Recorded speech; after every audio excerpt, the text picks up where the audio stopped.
Hello students. In the last two videos, we learned about algae, bryophytes and pteridophytes. In this video, we'll learn about gymnosperms and angiosperms. Let's start with gymnosperms. Gymnos means naked. Sperma means seeds. Hence, gymnosperms are plants in which the ovules are not enclosed by any ovary wall and remain exposed, both before and after fertilization. The seeds that develop post-fertilization are not covered. That means the seeds are naked, as you can see in the figure given. Gymnosperms include medium-sized trees or tall trees and shrubs. One of the gymnosperms, the giant redwood tree, Sequoia, is one of the tallest tree species. The roots are generally tap roots. Roots in Pinus, they have fungal association. In Cycas, small specialized roots called coralloid roots are associated with nitrogen-fixing cyanobacteria. The stems are unbranched in case of Cycas or branched in case of Pinus or Cedrus. The leaves may be simple or compound leaves. In Cycas, the pinnate leaves persist for a few years. The leaves in gymnosperms are well adapted to withstand extreme of temperature, humidity and wind. In conifers, the needle-like leaves reduce the surface area. Their thick cuticle and sunken stomata also help to reduce water loss. The gymnosperms are heterospores. They produce haploid microspores and megaspores. Spores are produced within sporangia that are borne on sporophylls, which are arranged spirally along an axis to form lax or compact strobili or cones. The strobili bearing microsporophylls, also called male strobili. The microspores develop into a male gametophytic generation, which is highly reduced and is coned to only a limited number of cells. This reduced male gametophyte is called a pollen grain. The cones bearing megasporophylls with ovules or megasporangia are called macrosporangiate or female strobili. The megaspore mother cell is differentiated from one of the cells of the nucleus. The nucleus is protected by envelopes and the composite structure is called an ovule. The megaspore mother cell, it divides meiotically to form 4 megaspores. And out of 4, one of the megaspores enclosed within the megasporangium develops into a multicellular female gametophyte that bears 2 or more archegonia or female sex organs. The multicellular female gametophyte is also retained within megasporangium. The male or female cones or strobili may be borne on the same tree, that is bisexual, or monoecious, that is Pinus, or on different trees, that is unisexual or dioecious, that is in case of Cycas. In gymnosperms, the male and the female gametophytes do not have an independent free living existence. They remain within the sporangia retained on the sporophytes. The pollen grain is released from the microsporangium. They are carried in air currents and come in contact with the opening of the ovule borne on megasporophylls.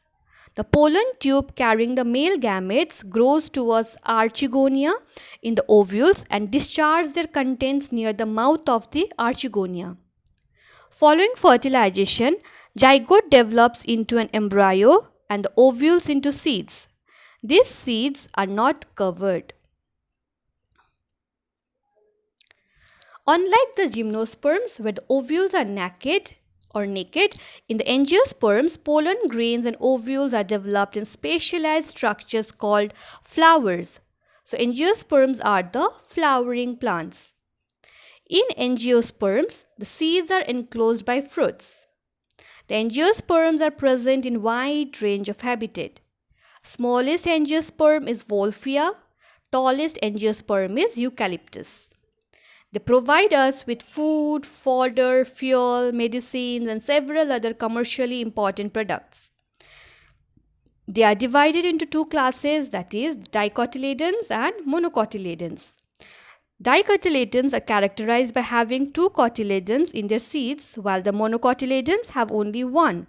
This you have studied in your earlier standards as well.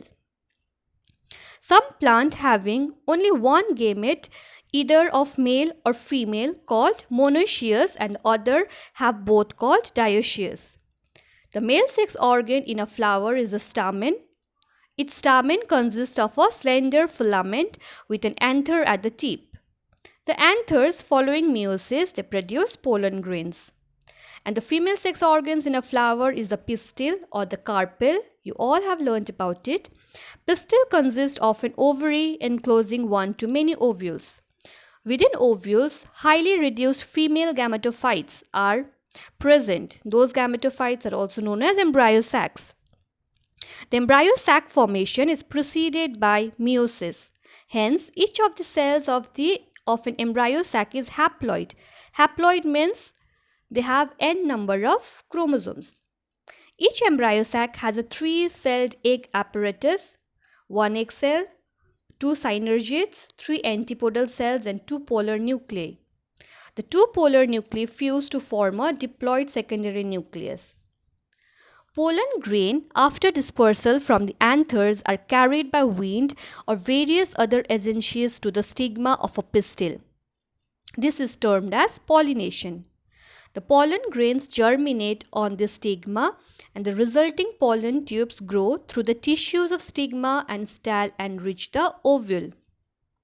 The pollen tubes enter the embryo sac where 2 male gametes are discharged. One of the male gametes fuses with the egg cell to form a zygote, that is syngamy. The other male gametes fuses with the diploid secondary nucleus to produce the triploid primary endosperm nucleus. This process is known as triple fusion and double fertilization. Because of the involvement of 2 fusions, this event is termed as double fertilization. The zygote develops into an embryo and the pen develops into endosperm, which provides nourishment to the developing embryo. The synergids and antipodal degenerate after fertilization. During these events, the ovules develop into seeds and ovaries develop into fruit. This figure represents the life cycle of an angiosperm. Kindly go through it properly. Like you can see, the microspores are released by microspores are the male ones and megasporangium are produced by female. So the fusion takes place and an egg cells are formed. And the zygote is formed. Zygote develops into embryo and then it turns into a sporophyte.